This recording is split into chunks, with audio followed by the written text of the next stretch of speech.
Bonjour et merci de nous retrouver ce dimanche pour la suite de notre émission consacrée au Tantra dans le bouddhisme tibétain. Nous avions vu la semaine dernière avec notre invité Philippe Cornu comment et où s'était développé le Vajrayana, quels principes et quelles pratiques le définissaient, notamment par rapport aux voies plus anciennes du Mahayana. Aujourd'hui, nous allons évoquer le Vajrayana en Occident. Quelle éthique et quel engagement il implique dans notre monde contemporain où la compréhension des textes et l'engagement semblent parfois fragiles. Nous avons le plaisir de retrouver aujourd'hui Philippe Cornu. Bonjour. Bonjour. Alors, je rappelle que vous êtes tibétologue, spécialiste du bouddhisme. Vous avez par ailleurs écrit un dictionnaire encyclopédique sur cette voie. Vous enseignez à l'Université catholique de Louvain, en Belgique, également à l'INALCO. Et puis, vous avez publié d'autres nombreux ouvrages, ainsi que des traductions de textes tibétains. Et puis, vous présidez actuellement aussi l'Institut d'études bouddhiques à Paris. Alors, on va s'intéresser aujourd'hui à la transmission en Occident, la transmission du Vajrayana. Est-ce que vous pouvez nous rappeler, Philippe Cornu, comment ça s'est passé? Alors, ça s'est passé un petit peu dans la précipitation, il faut bien le dire, puisque il y a eu le drame tibétain, l'arrivée en exil des maîtres tibétains à partir de 1959, comme l'arrivée du Dalai Lama à Dharamsala, etc. Et puis, petit à petit, des Occidentaux qui sont venus voir ces lamas et qui leur ont demandé de venir en Occident.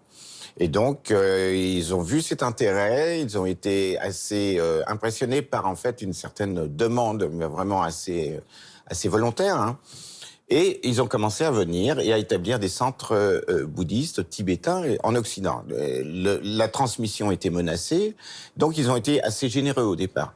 Mais en même temps, dans cette générosité, il y avait une forme de précipitation liée à la situation. Et c'est vrai que les initiations tantriques se sont développées très vite en Occident. Alors on allait à tel endroit écouter tel maître, on recevait telle initiation, et puis on courait vers un autre maître et on recevait tel autre. Et il y avait un aspect effectivement très pionnier et très enthousiasmant. C'était des très grands maîtres qui nous arrivaient directement des Himalayas. Moi, je les avais vus déjà dans les films d'Arnaud Desjardins. Puis là, je les voyais 20 ans plus tard, un peu plus âgés, mais devant moi. Et il y avait des moments extraordinaires d'exaltation, mais en même temps, c'était un petit peu, je dirais, un peu fouillis tout ça. Et les gens ne se rendaient pas compte que ça les engageait. Il y avait aussi de la part des Tibétains peut-être pas assez de précision sur les engagements qu'impliquait cette voie. Et donc, il y a des gens qui s'y sont mis très fermement, très sérieusement. Et puis, il y a eu aussi pas mal de touristes spirituels, malheureusement, aussi. Mais il y a eu un engouement. Un engouement, c'était la fin des années 60 pour ceux Oui, c'est à partir des années 70, 75. En 80-90, ça a été vraiment le pic. Et là, effectivement, on voit les centres vraiment grandir, s'accroître. Beaucoup de gens qui pratiquent ou qui praticotent. Évidemment, petit à petit, on voit une nécessité d'aller au-delà de l'émotionnel et de la fascination. Parce que le bouddhisme tantrique est quand même très coloré. Les rituels sont magnifiques. Ils sont tout à fait excitants et fascinants. Maintenant, quand il s'agit de les perpétuer dans sa vie quotidienne, ça prend beaucoup de temps. Ça demande quand même une certaine compréhension, beaucoup d'études, et surtout une application quotidienne. Et ça, les Occidentaux sont pas toujours prêts à ça. Quelles sont les difficultés de transmission qui apparaissent justement aujourd'hui ? Je crois que c'est l'instabilité. Je crois que c'est surtout le fait que les gens vont s'enthousiasmer pendant un temps et puis après vont délaisser. Vous savez, en Occident, on est malheureusement, même au niveau de la spiritualité, un peu des consommateurs. Donc on va se précipiter vers un nouveau jouet. Puis au bout d'un moment, ce nouveau jouet ne va plus trop nous intéresser, on va passer à un autre. Et collectionner par exemple des initiations de divinités, de déités tantriques, c'est pas le but. C'est d'en pratiquer une, mais bien. Et jusque ce qu'elle nous amène à un éveil, à une réalisation spirituelle. Si on continue à multiplier en fait les différentes pratiques, en fait à un moment donné on est perdu. Et il est difficile de construire quelque chose de véritablement pédagogique avec tout ça. Et je pense que les maîtres ont mis un temps à comprendre cette dispersion des Occidentaux et à commencer à y remédier. Alors, à l'heure actuelle, on est dans une phase où, effectivement, les choses deviennent plus sérieuses. Il y a eu peut-être une mise en place de la compréhension de l'Occident par les lamas qui venaient de l'Orient. Je pense que les lamas tibétains ne connaissaient pas forcément bien les Occidentaux. Ils avaient leurs propres investissements, leurs préjugés aussi sur les Occidentaux. Et puis nous avions aussi plein d'idées toutes faites et des projections sur le maître asiatique, etc., sur tout un imaginaire. Et tout ça, évidemment, était un petit peu plein d'illusions. Il a fallu donc apprendre à se connaître. Et c'est après des déconvenues, après des difficultés. Par exemple, il y a eu de nombreuses retraites assez longues, etc. Et puis des gens qui se sont perdus dans ces retraites.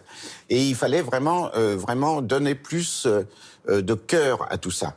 Et le cœur, ça veut dire étudier aussi bien que pratiquer. On cherche une transformation profonde de l'individu à travers un cheminement spirituel. Et le bouddhisme tantrique propose un cheminement spirituel. Le Vajrayana, c'est un cheminement complet. Alors vous disiez aussi, notamment la semaine dernière dans la première émission, que c'était un engagement complet. Alors ce terme d'engagement, peut-être aujourd'hui, au XXIe siècle, où tout va très vite, où tout est jetable, c'est difficile à accepter? Oui, les gens sont de plus en plus volatiles et on est dans le tout de suite.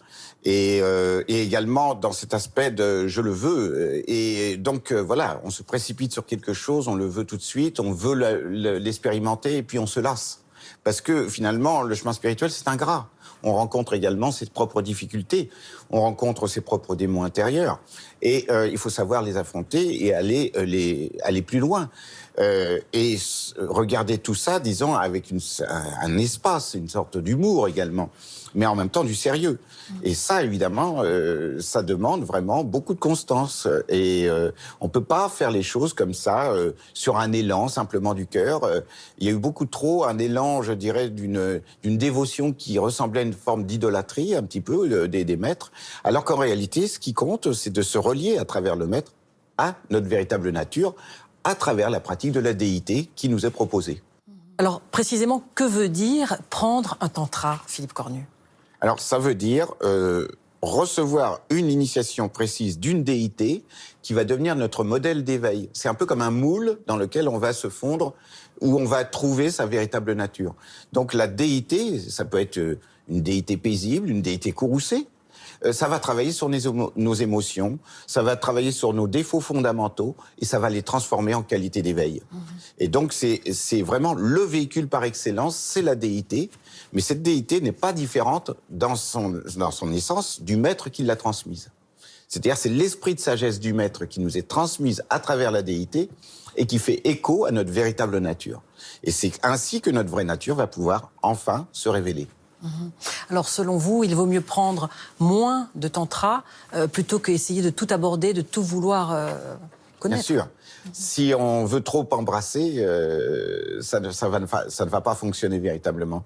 Et on va avoir une tendance au matérialisme spirituel. Vous voyez, on va faire des pratiques pour la guérison. Et puis on va faire des pratiques pour la longévité. Et puis on va faire des pratiques pour ceci, pour cela. Mais c'est pas ça.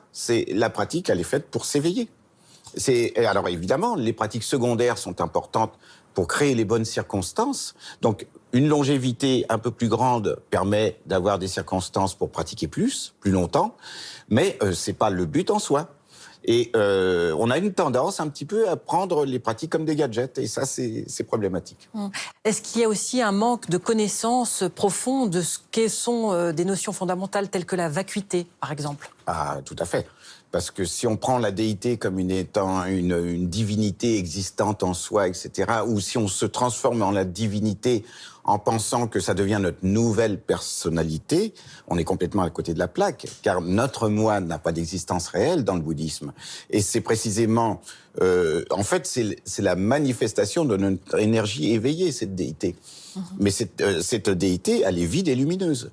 Donc on n'est pas dans une ressaisie de l'ego, à travers une manifestation de déité. C'est pas Dupont qui va se transformer en Avalokiteshvara ou je ne sais quelle autre déité. Non, c'est notre principe d'éveil qui va se manifester à travers la déité et ce n'est pas le moi. Donc, il faut faire très attention à la manière dont on comprend les choses et pour ça, il faut comprendre tout l'aspect, effectivement, de la philosophie bouddhique du Mahayana. Est-ce qu'il y a un minima de tantra à apprendre ou à connaître? Le plus important, c'est d'avoir une base de pratique préliminaire qui reprend, disons, les fondamentaux du bouddhisme, justement, et puis qui nous amène petit à petit à la pratique tantrique, avec des purifications, avec une pratique qu'on appelle le guru yoga aussi, qui permet aussi d'avoir un contact avec l'esprit de sagesse.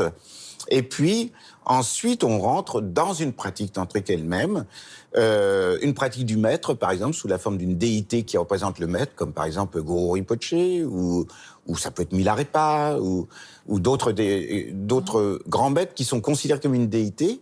Et puis ensuite, on va pouvoir pratiquer également d'autres grands yidam, mais il ne faut pas pratiquer trop de déités, parce que sinon, on va complètement dissiper notre cher temps, qui est si difficile, en fait, à consacrer à la pratique spirituelle déjà, de par notre mode d'existence actuel.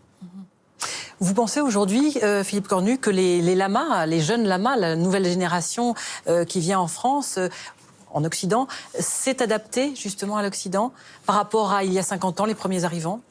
Je ne sais pas si c'est les jeunes lamas qui s'adaptent. Je pense que c'est des lamas plutôt qui ont déjà de la bouteille et qui sont déjà en contact avec des Occidentaux depuis un certain nombre d'années et qui voient un petit peu les échecs qui ont pu avoir lieu et les bons résultats et qui commencent en quelque sorte à adapter un petit peu. Par exemple, dans les centres, on voit beaucoup plus l'étude s'installer pour justement pérenniser les gens. Parce que sinon, il y avait une sorte de turnover qui n'était pas très favorable, en quelque sorte, à l'installation vraiment de pratiques solides. Et là, en ce moment, effectivement, beaucoup de jeunes, c'est pas forcément des jeunes lamas, vous voyez, Dzongtsar Khyentse Rinpoche, par exemple, c'est quelqu'un qui réfléchit beaucoup à la relation aussi culturelle et comment ne pas se tromper aussi au niveau d'aspects culturels. Les aspects culturels tibétains ne sont pas nécessaires non plus à la pratique la plus fondamentale. Il faut aller au-delà du culturel. C'est vraiment le fond du dharma qu'il s'agit de transmettre. Et c'est à partir de là qu'on peut véritablement construire une pratique. Est-ce qu'on peut rester optimiste finalement sur la vitalité du Vajrayana en Occident? Oui, mais je pense que le Vajrayana va un petit peu devenir plus discret. Et la tendance va être à revenir aux pratiques les plus fondamentales et à la réflexion sur le bouddhisme, à l'étude du bouddhisme, même si ça attire un petit peu moins de gens, parce que maintenant il y a aussi des pratiques dérivées du bouddhisme qui sont plus faciles évidemment, comme la mindfulness, des choses comme ça. Mais je pense qu'il va y avoir en même temps plus de concentration sur les aspects les plus fondamentaux. Il est temps maintenant en quelque sorte de, je dirais, devenir adulte. Voilà. Parce que le bouddhisme était jusqu'ici adolescent. 50 ans. En Occident, hein, voilà, 50 ans d'histoire, c'était rien, finalement. C'est rien du tout. Merci beaucoup, Philippe Cornu, d'avoir répondu à nos questions aujourd'hui. Merci. Avant de nous quitter, c'est le moment de vous présenter quelques livres ayant rapport avec le thème de l'émission. Nous vous suggérons ce dimanche le manuel de bouddhisme, philosophie, pratique et histoire, en 3 tomes, de notre invité Philippe Cornu, avec la collaboration de Louise Bressolette aux éditions Rungdreul. Le premier tome concerne le bouddhisme ancien et le Theravada. Le deuxième a pour objet le bouddhisme Mahayana. Enfin, le 3e tome vient de paraître. Il définit et explique de façon très précise ce qu'est le bouddhisme Vajrayana, dont nous vous avons parlé durant ces 2 derniers dimanches. Autre livre, Sutra de l'entrée dans la dimension absolue, en 2 tomes, traduit et présenté par Patrick Carré, Fondation Tsadra, édition Padmakara. Un travail qui a pris presque 1 décennie. Il s'agit d'un texte essentiel du grand véhicule sur l'esprit d'éveil, racontant à travers l'allégorie d'un voyage initiatique la formation du bodhisattva Sudana à sa bouddhéité. Merci de nous avoir suivis. Vous pouvez revoir l'émission en ligne durant 1 mois sur le site francetv.fr. Excellent dimanche à tous et à la semaine prochaine.